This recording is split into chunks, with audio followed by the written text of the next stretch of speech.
इस वीडियो में हम स्वर्गदूतों के विषय में अध्ययन करेंगे, जिसे स्टडी ऑफ एंजेलियोलॉजी अर्थात स्वर्गदूतों का अध्ययन कहा जाता है।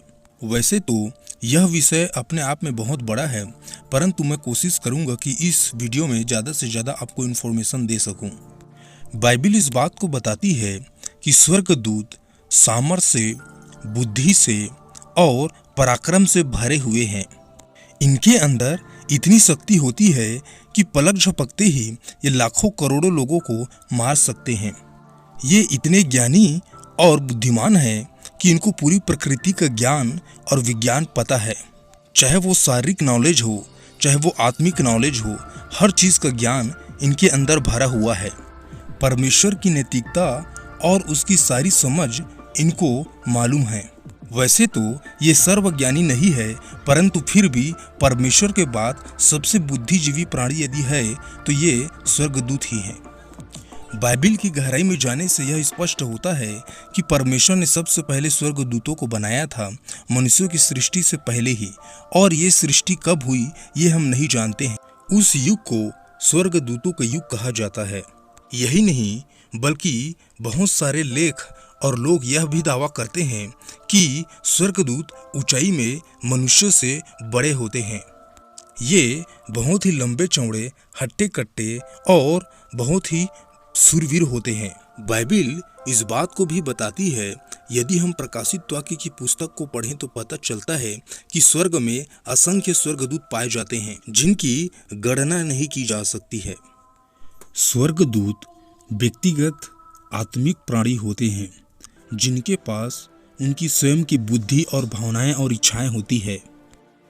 बाइबिल इस बात को बताती है कि जब परमेश्वर ने मनुष्यों को बनाया था तो वो स्वर्गदूत से बड़े थे और उनसे उच्च थे, परंतु जब उन्होंने पाप किया तब वे स्वर्गदूत से नीचे हो गए और छोटे हो गए। बाइबिल इस बात को बताती है, यदि हम इब्रानियों की पत्री को पढ़ें तो वहाँ पर लिखा हुआ है कि स्वर्गदूत सेवा टहल करने वाली आत्माएं हैं, अर्थात ये परमेश्वर की सेवा करती है और परमेश्वर के लोगों के निमित्त भी सेवा करती है।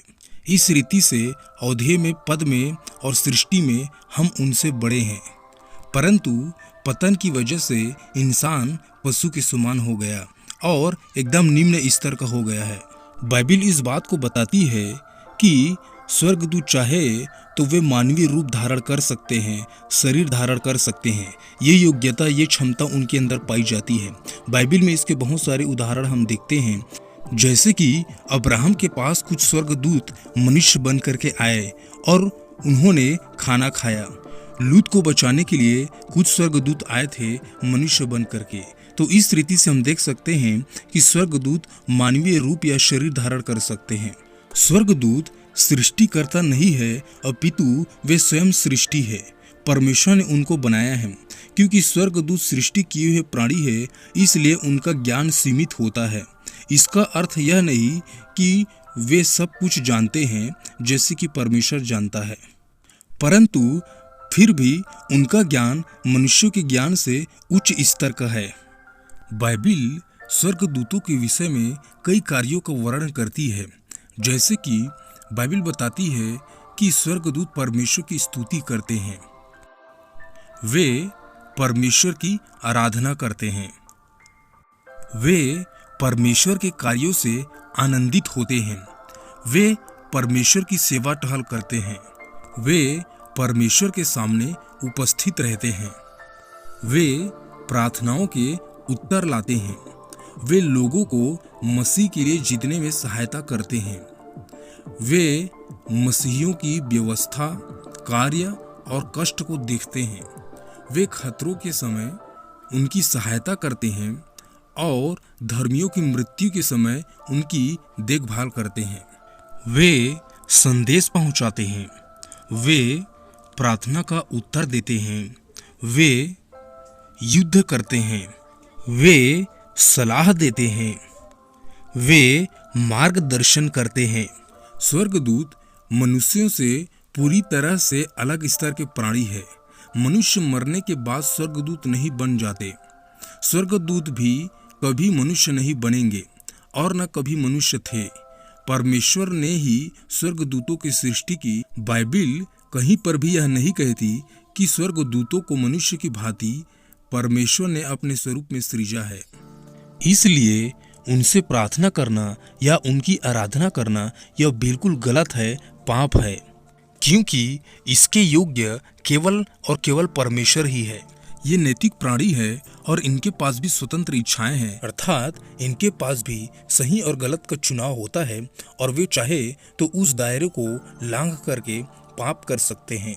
बाइबिल इस बात को भी बताती है कि स्वर्गदूतों के अलग अलग रैंक है, पोस्ट है, जो कि इस प्रकार से हैं। जैसे कि सबसे पहले रैंक में आते हैं एंजल ऑफ सराफिम। इनको स्पिरिट ऑफ लव भी कहा जाता है। ये सबसे उच्च स्तरीय स्वर्गदूत हैं। उसके बाद दूसरे नंबर पर आते हैं एंजल ऑफ करूब। इनको स्पिरिट ऑफ हार्मोनी अर्थात संगीत का दूत कहते हैं, क्योंकि इनका काम है आराधना करना। तीसरे रैंक में आते हैं एंजल ऑफ थ्रोन्स अर्थात सिंहासन के स्वर्गदूत। इनको स्पिरिट ऑफ विल भी कहा जाता है। ये वो स्वर्गदूत हैं जिनको परमेश्वर ने बहुत ही बड़े पोस्ट में रखा है और उनको कुछ अधिकार और सामर्थ्य दिए हैं। उसके बाद चौथे नंबर पर आते हैं द एंजल ऑफ डोमिनियंस। इन्हें अधिकार या प्रभुत्व का स्वर्गदूत कहा जाता है, the spirit of power and authority. ये एंजल ऑफ थ्रोन के ही जैसे हैं, परंतु इनको परमेश्वर ने सिंहासन पर नियुक्त नहीं किया है, मतलब इनको विशेष पोस्ट नहीं दिया गया है, परंतु इनके पास बहुत कुछ करने का अधिकार और सामर्थ्य परमेश्वर की ओर से प्राप्त है। पांचवें नंबर पर आते हैं द एंजल ऑफ वर्चुअस। इन्हें स्पिरिट ऑफ विजडम भी कहा जाता है, क्योंकि ये अत्यधिक नैतिक सद्गुण और बुद्धिजीवी होते हैं। उसके बाद छठवें नंबर पर आते हैं द एंजल ऑफ पावर। इन्हें द स्पिरिट ऑफ मोशन भी कहा जाता है। ये अत्यधिक सामर्थी और बलशाली होते हैं। सातवें नंबर पर आते हैं द एंजल ऑफ प्रिंसिपलिटीज। ये मुख्य स्वर्गदूत होते हैं। इन्हें spirit of guidance and protection भी कहते हैं, क्योंकि इनका काम अगुवाई करना और रक्षा करना होता है। उसके बाद आठवें रैंक में आते हैं the angel of archangels, जिन्हें प्रधान स्वर्गदूत भी कहा जाता है। इन्हें स्पिरिट ऑफ फायर भी कहा जाता है। आखिरी और 9वें रैंक में आते हैं एंजल्स। इन्हें कॉमन एंजल्स भी कहा जाता है। इनका काम सामान्य होता है, जैसे कि लोगों की सेवा टहल करना इत्यादि। वैसे तो बाइबिल में केवल 2 ही स्वर्गदूतों का जिक्र या नाम पता चलता है। पहला है जिब्राइल और दूसरा है मिकाएल। परंतु बाइबिल के बाहर जो अन्य पुस्तकें हैं, उनको पढ़ने से पता चलता है कि और भी बहुत सारे स्वर्गदूत हैं, जिनके नाम इस प्रकार से हैं। मिकाएल, जिसका वर्णन बाइबिल में किया गया है। दूसरा है जिब्राइल, इसका वर्णन भी हम बाइबिल में पाते हैं। परंतु इसके अलावा ये स्वर्गदूत भी हैं, जैसे कि रफाएल। इसका वर्णन अपोक्रिफा बुक्स में मिलता है। इसका काम लोगों को चंगा करना और अगुवाई करना होता है। इसका वर्णन रोमन कैथोलिक बाइबिल के तोबीत नामक पुस्तक में प्राप्त होता है, जिसको मैंने स्वयं पढ़ा है। यह कहानी बहुत ही इंटरेस्टिंग है और बहुत ही अद्भुत है।